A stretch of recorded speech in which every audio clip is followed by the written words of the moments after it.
Estreias com goleadas, clássico contra o Arsenal aí chegando na quarta-feira, mercado de transferências, curiosidades sobre Enzo Maresca e ex-jogador da base do Chelsea que anuncia luta contra grave doença. Fica comigo até o fim desse vídeo, é sobre tudo isso que eu vou estar falando com vocês aqui, fechou? Chega mais, eu sou Murilo César, jornalista, você está comigo aqui no Chelsea Análise e a gente vai falar um pouquinho então, trazer algumas notícias, alguns bastidores, trazer algumas perspectivas depois dessa goleada e classificação do Chelsea. E por que eu trago aqui estreias no plural? Porque além do Chelsea estrear, obviamente, pela Copa da Inglaterra, foi também aí a estreia do Liam Rosenior como novo técnico do Chelsea e pelo menos começando muito bem, com uma ótima vantagem, né? 5-1, uma goleada. Eu imaginei que o Chelsea tivesse um pouco mais de dificuldade para esse jogo, né? Contra o Charlton. De certa forma, o Charlton conseguiu no primeiro tempo segurar ali, né, o Chelsea, não agredia tanto, o Chelsea tinha a bola praticamente o tempo todo, né, praticamente 90% aí, se a gente arredondar, o Chelsea ficava com a bola, não era tão efetivo, por um lado, isso foi até um ponto bem legal, eu assisti ontem pela ESPN e o Beratan Leal disse que estava interessante, pelo menos aquele começo, porque não era um Chelsea muito ansioso, né? Era um Chelsea que estava buscando trabalhar a bola, que virava o jogo, que buscava uma oportunidade, mas o Charlton, mesmo sem ser tão agressivo, sem ter uma marcação muito pressão, mesmo tentando uma vez ou outra ali um contra-ataque, mas não era um time tão efetivo, né? Não era um time tão pronto para ferir o Chelsea. O Chelsea, de certa forma, ali tinha a bola, um momento ou outro que as coisas não iam muito bem, né? Às vezes não conseguia acertar ali uma sequência de passes, mas dava até para entender, porque eu até acho, até penso que o Rosenior entrou com um time muito mexido, né? Um time com muito pouco entrosamento, né? Ele coloca o Gittens ali pela direita, ele traz Badiashile e Adrabioyo ali na zaga, ele traz o Rato que vem crescendo, né? Fez um ótimo jogo e um golaço, né? Acabou marcando um golaço, lembrando aí os grandes tempos do Marcos Alonso, né? Aparecendo como elemento surpresa no ataque do Chelsea. Então foi um jogo interessante para a gente tentar entender como que pode ser esse padrão, esse estilo técnico, tático do Liam Rosenior, mas acho que o principal ali era realmente garantir a classificação, dar um pouco de confiança para os jogadores depois desses resultados, né, desses empates, essas derrotas, principalmente a derrota aí, né, no meio da última semana contra o Fulham. Mas só aproveitando e trazendo aí algumas curiosidades sobre essa estreia do Rosenior, não que isso signifique muita coisa, tá? É só pra gente trazer alguns argumentos que são interessantes, são legais da gente ficar antenado aí. Então, desde 2016, quando o Antônio Conte estreava pelo Chelsea naquela vitória de 2-1 contra o West Ham, já pela Premier League, primeira rodada da Premier League, um técnico do Chelsea não vencia logo na partida de estreia. Isso por quê? Logo que o Conte sai, vem o Maurício Sarri, né? E ele estreia, na verdade, num jogo da Supercopa da Inglaterra. Se eu não me engano, uma derrota para o Manchester City 2-0, né? Depois da saída do Sarri, vem o Lampard, né? O Lampard estreia com aquela derrota de 4-0 para o Manchester United no Old Trafford. Depois o Tuchel, né? Acaba sucedendo o Lampard e ele estreia naquele empate em 0-0 contra o Wolverhampton, ainda em tempos de pandemia, né? Estádio vazio, máscara. Depois o Graham Potter, né, vem para substituir o Tuchel, sendo o primeiro técnico dessa nova administração do Chelsea. E ele, se eu não me engano, é um empate em 0-0 pela Champions League contra o Salzburg. Se eu não me engano é isso, tá? Se eu tiver errado de memória, por favor, me corrija aí nos comentários, mas pelo que eu me lembro é isso. Depois o Lampard retorna, né, após a saída do Potter, mas aí estreia com uma derrota para o Wolverhampton, né, fora de casa pela Premier League. Depois a gente tem o Pochettino também que estreia com um empate, né, se não me engano é Chelsea-Liverpool 1-1. O gol do Chelsea é do Disasi, se eu não me engano. E aí depois disso a gente tem o Maresca, mas o Maresca também começou a temporada passada com uma derrota por 2-0 contra o Manchester City. Então tá aí o Rosenior já quebrando uma escrita, né, importante começar com vitória. E mais se aprofundando ainda um pouquinho nessa parte, nesse tema, é uma estreia, a estreia, né, com maior margem desde 2008, né, quando o Filipão ainda estreia pelo Chelsea, uma vitória de 4-0 contra o Portsmouth, primeira rodada da Premier League em Stamford Bridge, estreia do Filipão como técnico do Chelsea. O Chelsea ganha por 4-0, e aí então o Liam agora estreia por 4-1, né, a mesma vantagem, digamos assim, 4 gols de diferença, mas desde 2008 um técnico então do Chelsea não estreava com uma vitória, com uma goleada, né?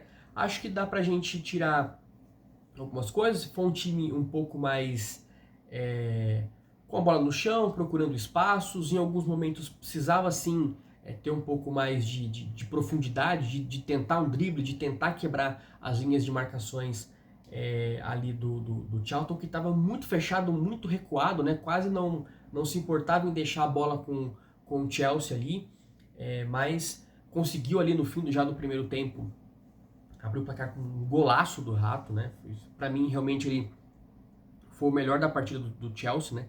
Fez um jogo muito bom, aparecendo muitas vezes ali como um elemento surpresa, como a gente se acostumou muitas vezes o Cucurella a fazer esse papel, né?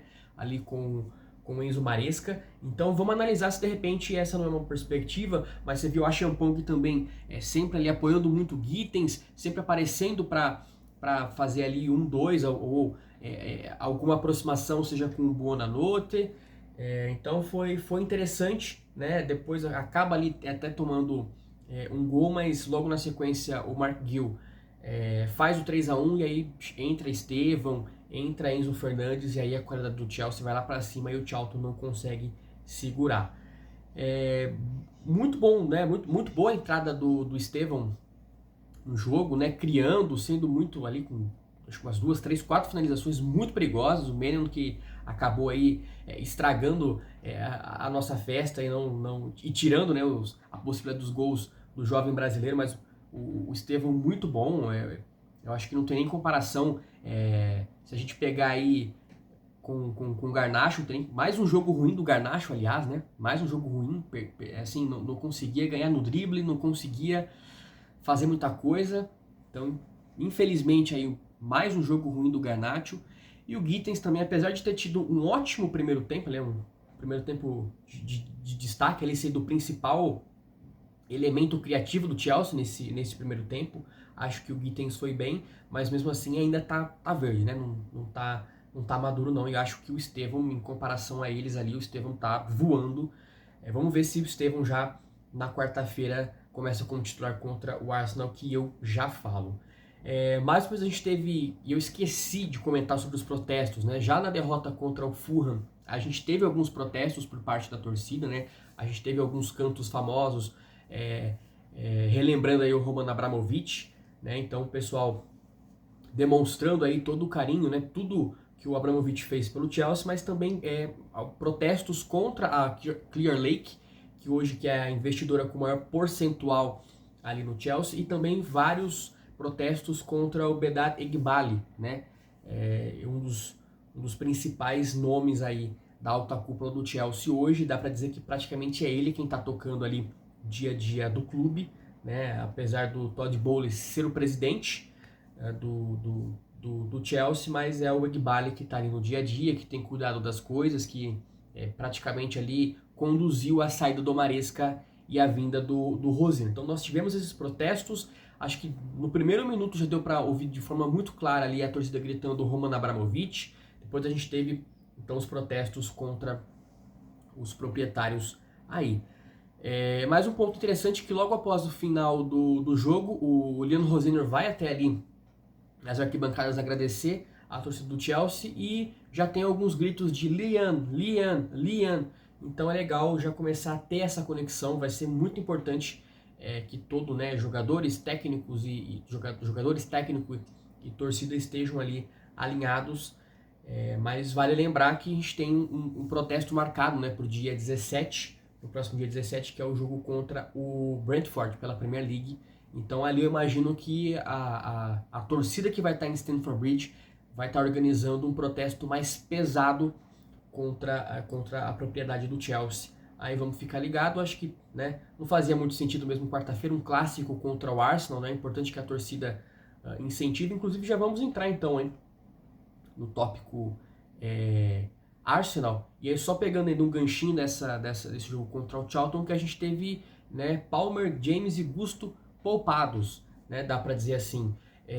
Questionado logo após aí a goleada, vitória e classificação, o Rodrigo disse que eles tiveram algumas complicações, alguma coisinha ali aliás, né, em decorrência do jogo contra o Fulham, e que por isso eles foram poupados, já que ele entende que o Chelsea tem um calendário intenso daqui para frente, então ele preferiu não arriscar Palmer, James e Gusto, né, o Gusto que já havia sentido ali contra o Fulham. O Palmer tá retomando aí, né, tá ganhando mais minutagem depois de ter ficado quase 3 meses fora, né, nessa primeira fase de temporada. E o James a gente sabe que já há algum tempo, apesar de nessa temporada ter ficado muito mais tempo saudável, né, é importante também às vezes equilibrar um pouquinho da minutagem dele para a gente não perder o capitão, já que ele tem sido um dos jogadores mais importantes nessa temporada. Mas já entrando no clássico, então quarta-feira, né, dia 14 contra o Arsenal, primeiro jogo da semifinal pela Copa da Liga, Carling Cup, vai ser o primeiro grande teste, né? Se a gente pôde ver que ali o Chelsea praticamente dominou, tomou conta, teve muito mais finalização, posse de bola, toque, né, passes, o Chelsea praticamente ele dominou, apesar de ter tomado ali um gol meio que bobo, né? Numa grande defesa do Jorgensen ali, mas vai ser o primeiro grande teste para a gente ver o que pode vir a ser esse Chelsea, né? Ainda assim vai ser muito difícil a gente ter essa nova versão do Chelsea, né, sobre as mãos ali do Rosenior, mas eu acho que vai ser o primeiro grande teste. É muito importante que o Chelsea consiga uma vitória, né? Que seja 1-0, que seja um 2-1, que seja uma vitória apertada, mas é importante ter alguma vantagem contra o Arsenal, para depois o segundo jogo vai ser lá no Emirates, e não tem sido tão fácil assim para o Chelsea jogar por lá. Então, primeiro grande teste, vamos aguardar. Logo a gente vai ter aí a coletiva do Lino para a gente entender se esses jogadores poupados, né, Palmer, James e Gusto, se eles já vão retomar. Eu imagino que sim. Eu imagino que ele tenha tido esse cuidado justamente para contra o Arsenal ter praticamente força máxima, né, e com um time que ele entende que possa vir a ser o time titular. Então, quarta-feira é um grande clássico.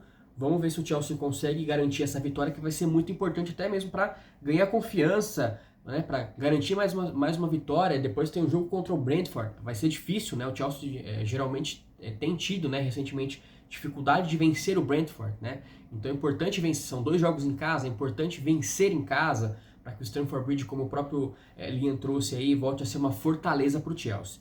Então temos aí 2 jogos importantes que, cara, são... Principalmente contra o Brentford, os 3 pontos são essenciais para o Chelsea não se distanciar, né? Já está na 8ª colocação ali. Então não pode ficar muito distante, apesar de não estar muito longe do Liverpool ali, mas é importante garantir esses 2 próximos jogos vitórias aí.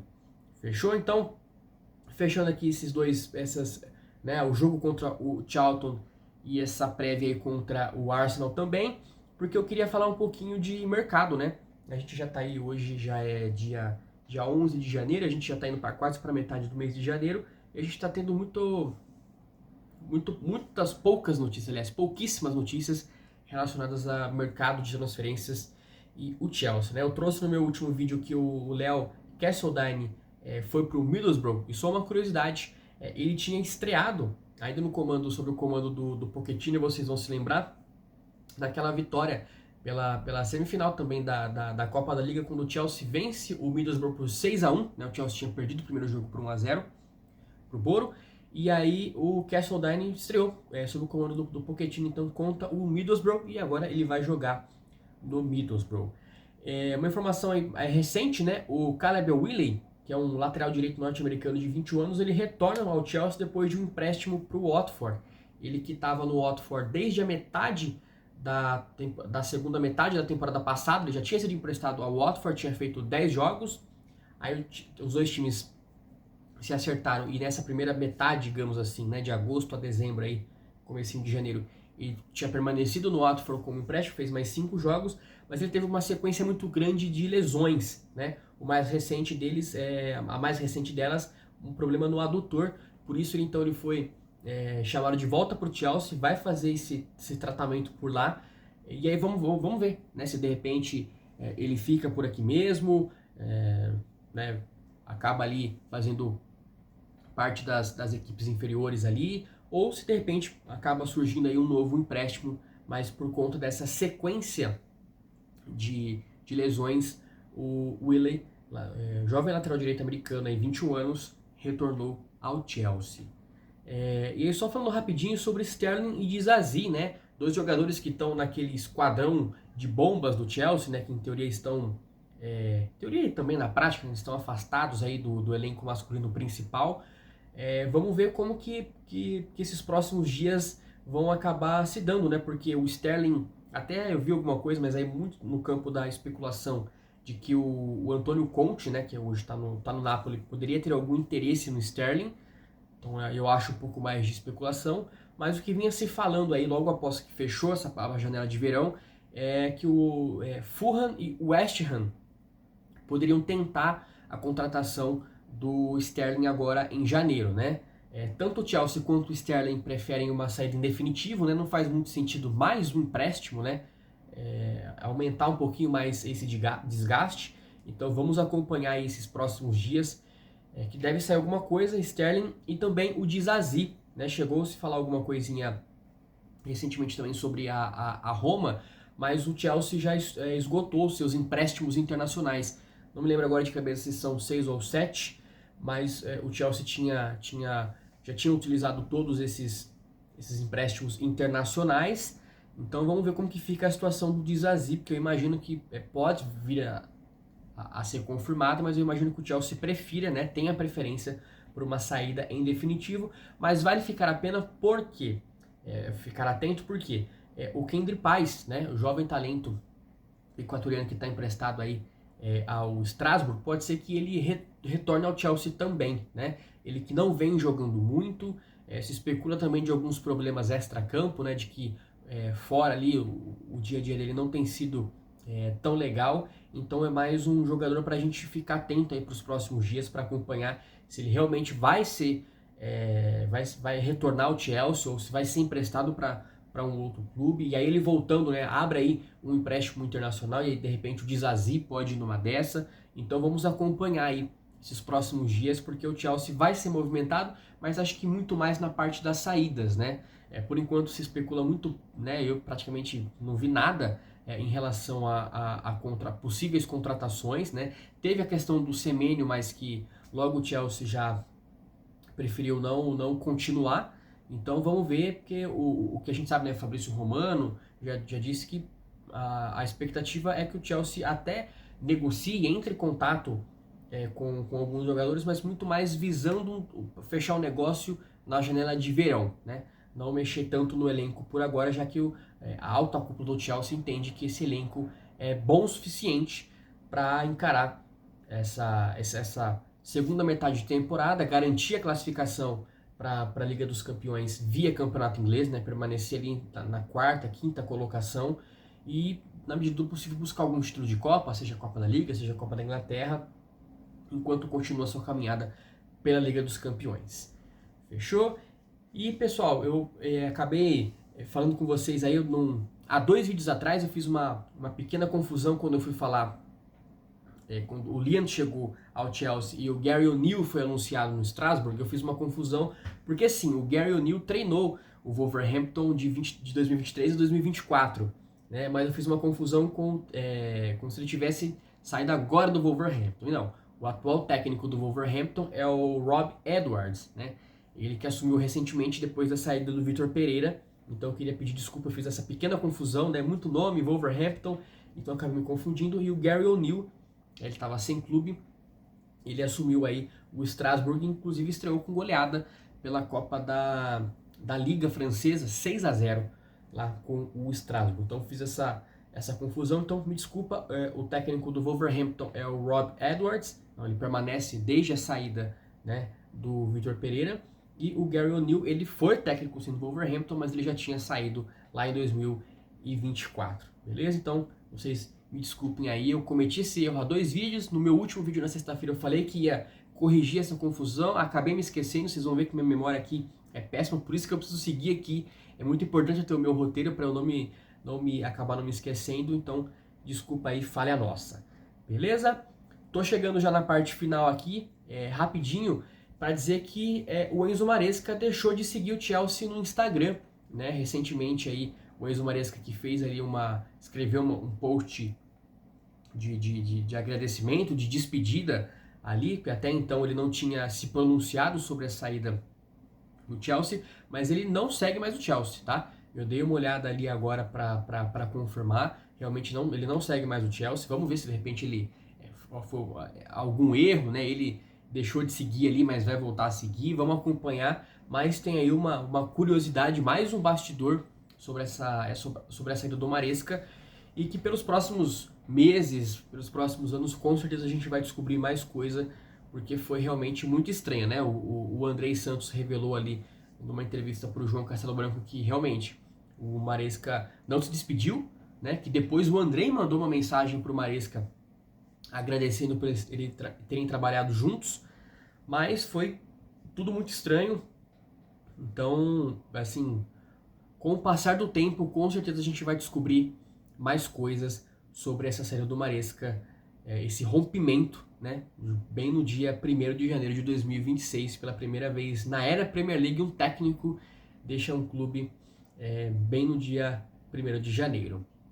Então, pessoal, para a gente finalizar, eu queria entrar aqui no último assunto, né? Um assunto um pouquinho até triste, né? Que é o Lamisha Moussonda, né? Um ex-jogador que passou pelas categorias de base do Chelsea, hoje com 33 anos, já aposentado do futebol, e ele fez um post recente nas redes sociais, no perfil dele no Instagram, em que ele falou ali abertamente, né, nos últimos 2 anos ele está enfrentando aí uma doença muito séria, né, um grave problema de saúde, uma doença praticamente aí incurável, e que ele teria aí mais alguns dias, alguns meses de vida, né? É uma notícia muito triste, né? Ele que na época em que ele vem para a base do Chelsea, vem o Charlie Moussonda. Acho que vocês vão se lembrar mais, o Charlie teve um pouquinho mais de destaque no Chelsea, chegou a jogar com a equipe principal, fez gol num jogo contra o Nottingham Forest, né, numa goleada contra o Nottingham Forest, acho que numa Copa da Liga Inglesa, acho que é um jogo de Copa da Liga, que o Chelsea, deixa eu só ver se eu tenho com ele aberto aqui, eu consigo confirmar. Mas se eu não me engano foi isso, não, eu não tô com ele mais aberto aqui, mas qualquer coisa, se eu me confundir, vocês por favor me corrijam aí nos comentários. Mas o Lamisha, que, né, junto com os irmãos, eles vieram do Anderlecht pro Chelsea, lá em 2012. O Lamisha não teve grandes destaques, não teve uma passagem tão marcante assim, tanto que o irmão dele é muito mais lembrado, né, o Charlie Moussonda, que teve um pouco mais de destaque, mas fica aí uma nota triste, né? O Lamisha, então, que está com esse grave problema de saúde e essa doença incurável, vamos acompanhar então aí esses próximos passos. A gente deseja, claro, aí uma boa recuperação, que ele consiga ficar bem, né? Que apesar de ser um problema praticamente incurável, né? Como ele coloca aí na sua publicação, que ele, né, conte com o apoio de familiares, de amigos, de parceiros, porque não é fácil, né?